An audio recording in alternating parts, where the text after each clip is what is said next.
বিশ্ববিদ্যালয়ের সবচেয়ে অবহেলিত অবস্থা ছিল গত ১০ বছরে বিশ্ববিদ্যালয়ে যতগুলো মসজিদ আছে সেই মসজিদগুলো। বিশ্ববিদ্যালয় কেন্দ্রীয় মসজিদ ৬৫ বছর পরে আমরা সংস্কার করেছি।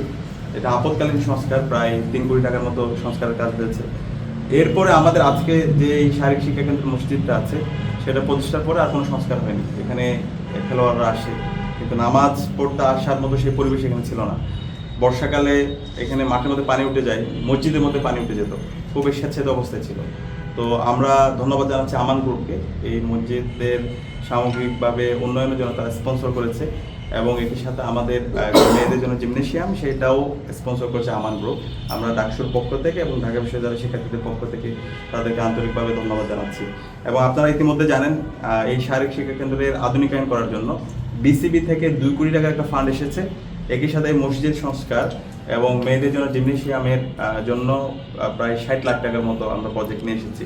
তো সব মিলিয়ে 2 কোটি 60 লাখ টাকার কাজ এটা হচ্ছে, এবং এই কাজ শেষ হলে পুরো শারীরিক শিক্ষা কেন্দ্রের আমূল পরিবর্তন হবে।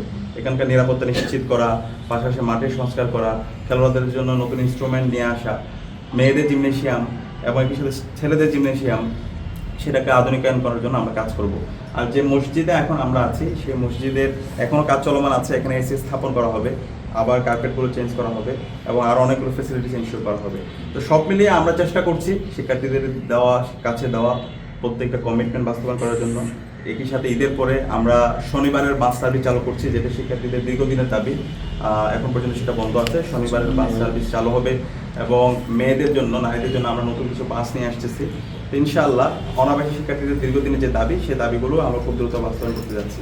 তো আমরা ইনশাআল্লাহ আমাদের এই ক্যাম্পাসটাকে এমন একটা স্টেজে নিয়ে যাব যেন আর কখনো ক্যাম্পাসের শিক্ষার্থীরা তাদের বিভিন্ন ধরনের যে সংকটগুলো বিগত সময় তৈরি করা হয়েছিল কৃত্রিমভাবে, সেই সংকটগুলো যেন তাদের ফেস করতে না হয়।